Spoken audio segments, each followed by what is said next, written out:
Hello everyone, we're back again for day 2 of live trading, and I'm just going to go over my bias a little bit first. So the main thing that I'm seeing right now is that London came up into this high time frame fair value gap and made a move down from that, also creating a change in the state of delivery. Okay, so we also didn't take out this low on ES or on NQ, so I think this is definitely going to be taken.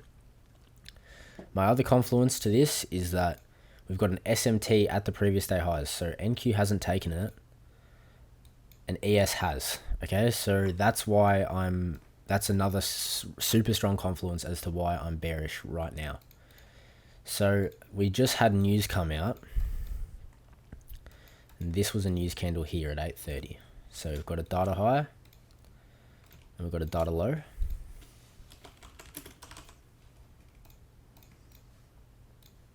So thing is for me here is I do want to see the data high get taken first because I'm bearish, so I don't want to be taking longs from the data low towards the data high. I'd rather be taking shorts after we take the data high towards the data low.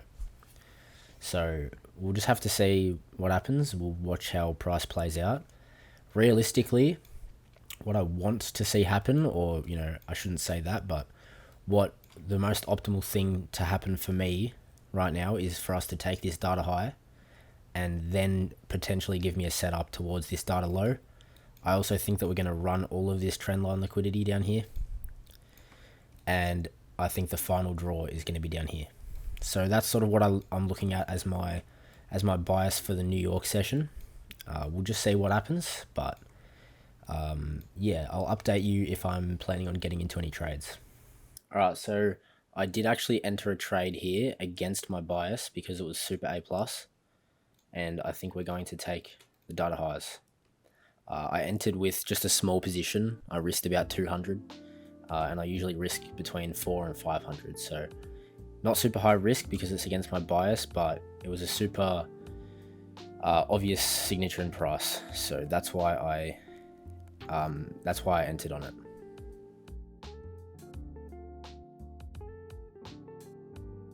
So we'll take off 3 at the data high.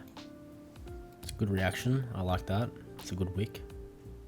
See if that holds. So I'm going to go break even if we take out that data high. So I do want to see momentum here. I don't want to see big wicks to the upside. That's the momentum I wanted to see.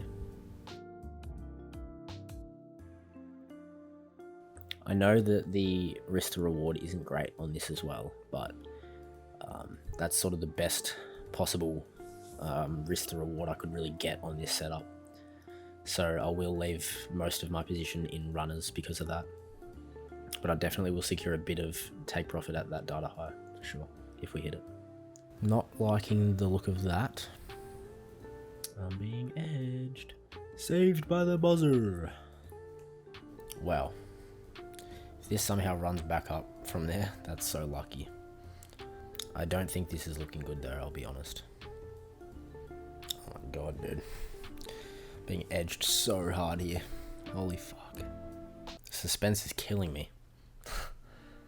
I want to see a close above this 1 minute fair value gap.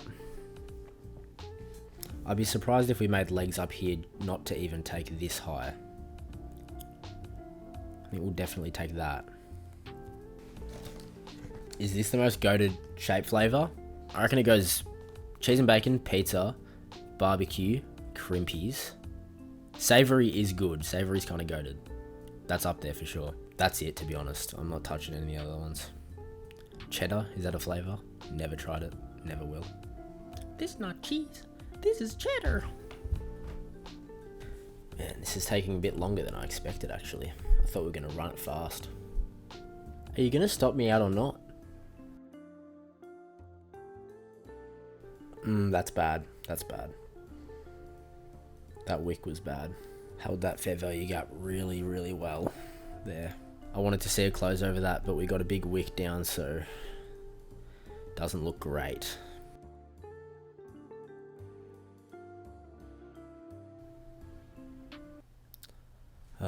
Man, I almost am glad that that's over.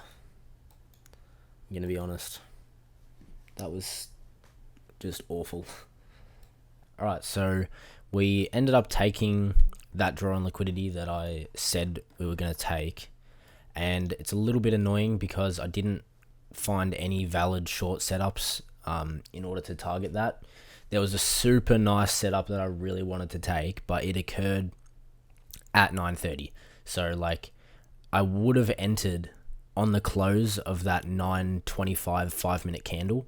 I'll show you. So this candle here, realistically, I really wanted to enter that with my stops there, but because it was 9:30, that new candle opening at 9:30, that's just a gamble. Like, price could manipulate up to my stop loss, then go to my TP. In this case, it wouldn't have done that, but it's just sort of unfortunate for me that the entry that I wanted to take towards that draw on liquidity that I'd already, that I'd already said was going to be taken, I just didn't get that set up.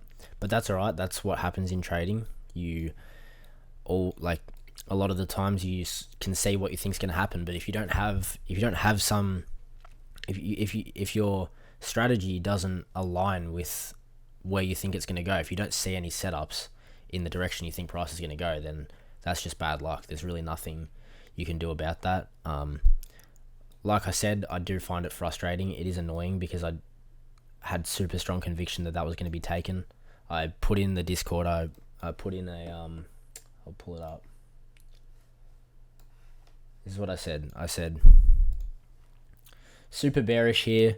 I want to see these data highs get ran before taking short setups, unless an A+ setup appears before that, which it did. An A+ setup to me appeared before that, and that was to the upside. Realistically, I don't think I should have taken that trade because it was against my bias, but I but I really did like the setup. So I de-risked. I only risked about just over a third of what I usually risk. So that was good by me, knowing that I was trading against my bias. So I'm glad that I de-risked on that. And yeah, it's just unfortunate that I didn't end up being able to get an entry there. So what I'm going to look for now is I will look potentially for a 10 a.m. reversal, but I'm not really sure here anymore what I think we're going to do. Now that we've taken out that draw, I'm a bit unsure. I think at 10 a.m. if we get a closure below this, because this fair value gap has been supporting price for a really long time, and so I think if we get a close below that, we'll be going lower, maybe to here and potentially to here. So this was Monday's lows, so that would be the low of the week.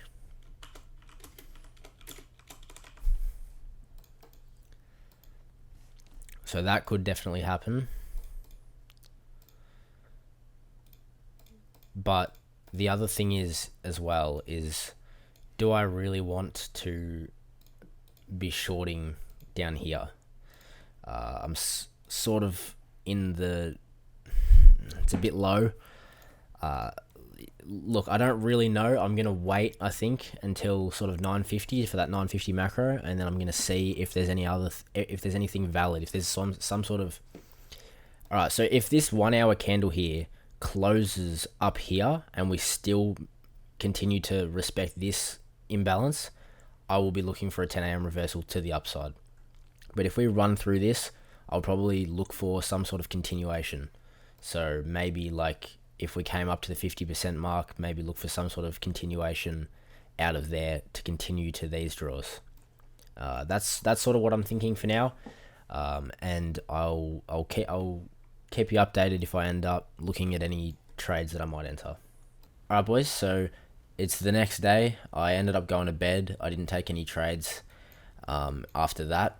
So not a super eventful session last night, but we did end up taking those two draws on liquidity that I marked out and that I said we were probably going to take. So It's nice to know that my bias played out how I thought it was going to. And I basically predicted everything that session. I mean, obviously that loss that I took, I didn't predict well, but I I really shouldn't have taken that trade. Like I said, I did de-risk, so I was okay with that. And it's always easier to say that you shouldn't have taken a trade that you lost when you're looking at it in hindsight.